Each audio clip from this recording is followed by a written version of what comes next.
সকালে উঠে বাসি গাজা, তারপর জেব্রা, গন্ডার, সজারু, শূকর, হনুমান যাকে পাবে তাকেই শিকার করে খেয়ে ফেলবে। এটা এমন এক উপজাতি যে সকালে উঠে পুরুষ হোক কিংবা মহিলা গাজা লাগবেই।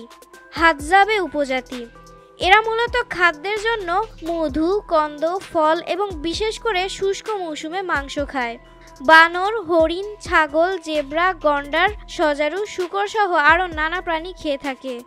মূল কথা হলো যেদিন যে প্রাণী পাবে সেদিন সেটাই তাদের খাবার। আসলে হাদজাবে উপজাতি পূর্ব আফ্রিকার একটি আদিম জনগোষ্ঠী যারা আজও প্রাচীন শিকারী সংগ্রাহক জীবনধারা অনুসরণ করে। এদের জীবনযাত্রা অনেকটাই প্রকৃতির উপর নির্ভরশীল এবং তারা মূলত টাঙ্গানিয়োকা হ্রদ এবং গ্রেট রিফট ভ্যালির আশেপাশে বসবাস করে। এরা কোনো স্থায়ী বসবাস করে না, বরং প্রয়োজন অনুসারে বিভিন্ন স্থানে ঘুরে বেড়ায়। খাদ্যের জন্য এই উপজাতির সদস্যরা বন্য মধু, কন্দমূল, ফল এবং বুনো সবজি সংগ্রহ করে থাকে। শুষ্ক মৌসুমে মাংস এদের জন্য অত্যন্ত গুরুত্বপূর্ণ হয়ে ওঠে এবং এরা বানর, হরিণ, ছাগল, জেব্রা, গন্ডার, সজারু, শূকর সহ বিভিন্ন ধরনের বন্যপ্রাণী শিকার করে। যেদিন যেই প্রাণী পায় সেদিন সেটিই তাদের খাবার হিসেবে গ্রহণ করে। এগুলো রান্না করে নয়, পুড়িয়ে খায়, কিন্তু কিছু খাবার তাদের রান্না করে খায়। তার মধ্যে গরুর মাংসের স্যুপ, বানরের স্যুপ এবং গাছের শিকড় অন্যতম। এই আদিবাসীদের জীবনের লক্ষ্য খুবই সোজা, সকালে উঠে শিকার করে খাও, রাতে ঘুমিয়ে পড়ো, এইটুকুই। শুধু যে পুরুষ শিকারে বা খাবারের সন্ধানে বের হয় তা না, মহিলারাও যায়। মধু সংগ্রহের ক্ষেত্রে তারা প্রায়শই একত্রে কাজ করে থাকে, যা তাদের সাম্প্রদায়িক সহযোগিতার এক অনন্য দৃষ্টান্ত। হাদজাবে সমাজে ভবিষ্যতের জন্য কোনো সঞ্চয় বা নিরাপত্তার চিন্তা নেই, বরং এদের কাছে প্রাকৃতিক পরিবেশই তাদের সবচেয়ে বড় আশ্রয়। এদের জীবনযাত্রা আধুনিক সমাজের জটিলতা থেকে মুক্ত এবং শুধুমাত্র প্রয়োজনীয় জিনিসের উপরেই তাদের নির্ভরশীলতা। এই এলাকাটি ওল্ডুবাই গিরিখাত এবং লায়োটলির কাছে অবস্থিত প্রাক ঐতিহাসিক প্রমাণ ইঙ্গিত করে যে শিকারী সংগ্রাহক সম্প্রদায়গুলি এই অঞ্চলে কমপক্ষে 50,000 বছর ধরে বসবাস করছে। হাদজা জনগণ ঐতিহ্যগতভাবে প্রায় 20 থেকে 30 জনের লোকের ব্যান্ড বা ক্যাম্পে বসবাস করে। তাদের সামাজিক কাঠামো সমতাবাদী এবং অশ্রেণীবদ্ধ। এদের থাকার ঘর সাধারণত কিছু গাছ, গাছের লতাপাতা এবং ঘাস দিয়ে তৈরি করে। এই ঘরগুলো সহজে স্থানান্তরযোগ্য কারণ তারা প্রকৃতির চাহিদা অনুযায়ী স্থান পরিবর্তন করতে পারে। এদের সংস্কৃতিতে সম্পদের মজুদ বা স্থায়ী বাসস্থান তৈরির কোনো ধারণা নেই, বরং এটি তাদের প্রাকৃতিক জীবনের একটি স্বতন্ত্র বৈশিষ্ট্য। এদের দৈনন্দিন জীবনযাত্রা প্রকৃতির ওপর নির্ভরশীল এবং শিকারের ফলাফলের ওপর ভিত্তি করে চলে, যা তাদের স্বাভাবিক এবং স্বাধীন জীবনধারার অংশ। এরা তীর ধনুক দিয়ে শিকার করে।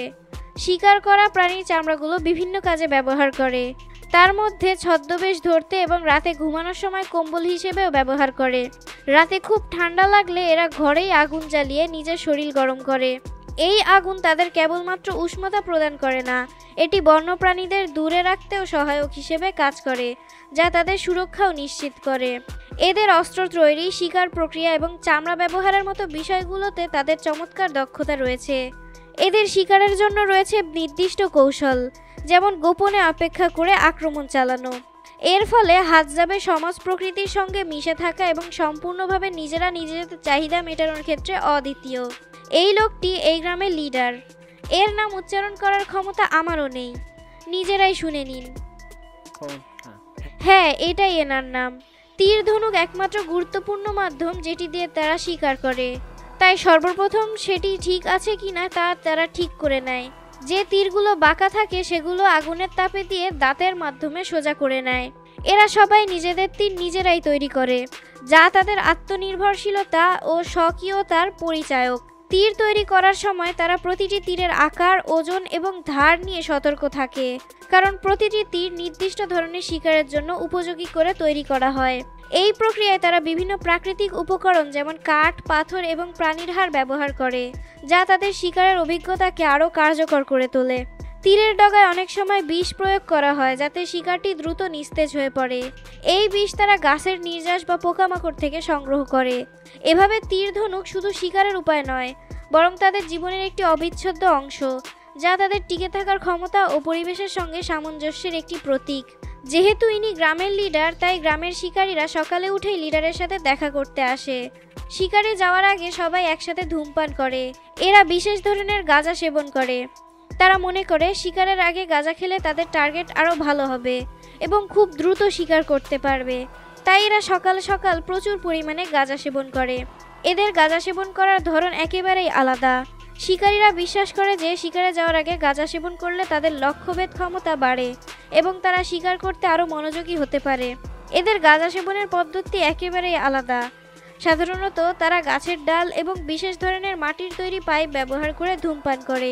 তারা সেবনের সময় নিজেরা নানা ধরনের শিকার কৌশল নিয়ে আলোচনা করে এবং শিকারের সাফল্যের জন্য বিভিন্ন মন্ত্র উচ্চারণ করে। এই সেবন প্রক্রিয়া তাদের জন্য শিকারের আগে একটি মনস্তাত্ত্বিক প্রস্তুতি হিসেবে কাজ করে এবং তারা মনে করে এতে তাদের দলের মধ্যে ঐক্য এবং সাহস বাড়ে। এভাবে ধূমপান এবং গাঁজা সেবন শুধু একটি আচার নয়, বরং এটি তাদের সামাজিক বন্ধনের একটি মাধ্যম, যা তাদের আরও শক্তিশালী করে তোলে এবং শিকারের সাফল্যের জন্য উজ্জীবিত করে। এরা কুড়াল ব্যবহার করে মধু কাটার জন্য, তাই শিকারে যাওয়ার আগে কুড়াল ধার করে নেয়। কুড়াল ধার করার জন্য পাথরের ব্যবহার করে। এখন তারা শিকারে যাওয়ার জন্য প্রস্তুত। এদের প্রত্যেকেই তীর চালাতে অনেক পারদর্শী। তারা কোনো প্রাণী শিকার করলে সর্বপ্রথম সেটিকে রান্না করার জন্য জায়গা খুঁজে বের করে। তারপর সেখানে প্রাণীটিকে পুড়িয়ে সবাই কিছু মাংস খায় এবং বাকিটা তাদের পরিবার এবং গ্রামের মানুষদের জন্য নিয়ে যায় এবং তা পরিবারের সদস্য এবং গ্রামের অন্যান্য মানুষেরা ভাগাভাগি করে খায়। এদের এই শিকার ভাগাভাগি করার ঐতিহ্য সমাজে একত্রতা এবং সহযোগিতার মানসিকতা তৈরি করে। এভাবে শিকারের মাধ্যমে প্রাপ্ত সম্পদ সবাইকে সমানভাবে ভাগ করে নেওয়া হাতজাবে উপজাতির সংস্কৃতির এক বিশেষ বৈশিষ্ট্য, যা তাদের সমাজকে শক্তিশালী এবং সংহত রাখে। এদের মধু সংগ্রহণ করার পদ্ধতি আরও আশ্চর্যজনক। গাছে কান লাগিয়ে মৌমাছির সন্ধান করতে থাকে। যখন নিশ্চিত হয় এখানে মৌমাছি আছে, তখন একজন আগুন জ্বালানো শুরু করে আর অন্যজন গাছ কাটার কাজে লেগে পড়ে। এভাবে তারা কৌশলে মৌমাছিদের তাড়িয়ে মধু সংগ্রহ করে। মধু সংগ্রহ করার এই প্রক্রিয়ায় প্রতিটি সদস্যের মধ্যে নিখুঁত সমন্বয় থাকে। মধু সংগ্রহ করা শুধুমাত্র খাদ্য সংগ্রহের জন্যই নয়, এটি তাদের জীবনের একটি আনন্দঘন আচার। মৌচাক থেকে মধু সংগ্রহ করার পর তারা সেখানেই বসে কিছুটা মধু খেয়ে বাকিটা তাদের গ্রামের জন্য নিয়ে যায় এবং গ্রামের সবার সঙ্গে ভাগ করে নেয়। মধু সংগ্রহের এই প্রক্রিয়াটি তাদের দলের মধ্যে পারস্পরিক বিশ্বাস এবং সহযোগিতা বৃদ্ধিতে সহায়ক, যা তাদের সমাজের ঐক্য বজায় রাখে। গ্রীষ্মকালে যখন নদী শুকিয়ে যায় এবং পানি সহজলভ্য থাকে না, তখন হাতজাবে উপজাতির মানুষ মাটির নিচ থেকে পানি সংগ্রহের একটি বিশেষ পদ্ধতি ব্যবহার করে। তারা বিভিন্ন গাছের শেকড় বা নরম মাটির স্থানে খোঁড়াখুড়ি করে পানির উৎস খুঁজে বের করে। এই প্রক্রিয়ায় তাদের প্রকৃতি সম্পর্কে গভীর জ্ঞান ও দক্ষতা প্রকাশ পায়। সংগ্রহ করা এই পানি তারা নিজেদের প্রয়োজন অনুযায়ী সংরক্ষণ করে, যাতে পুরো গ্রীষ্মকাল জুড়ে পানি সংকটে পড়তে না হয়। হাতজাবে উপজাতির সংস্কৃতিতে বিশেষ এক ধরনের উৎসবও পালিত হয়, যেখানে তারা নিজেদের তৈরি গান এবং সুরে নেচে মেতে ওঠে। এই উৎসবে তারা প্রকৃতির উপকরণ থেকে তৈরি বাদ্যযন্ত্র ব্যবহার করে এবং লোকজ গানে নিজেদের জীবনযাত্রা, শিকার কৌশল এবং প্রাকৃতিক শক্তির প্রশংসা করে। নাচ এবং গান এদের জন্য শুধুমাত্র বিনোদন নয়, এটি তাদের ঐক্য এবং আত্মপরিচয়কে উদযাপন করার একটি মাধ্যম।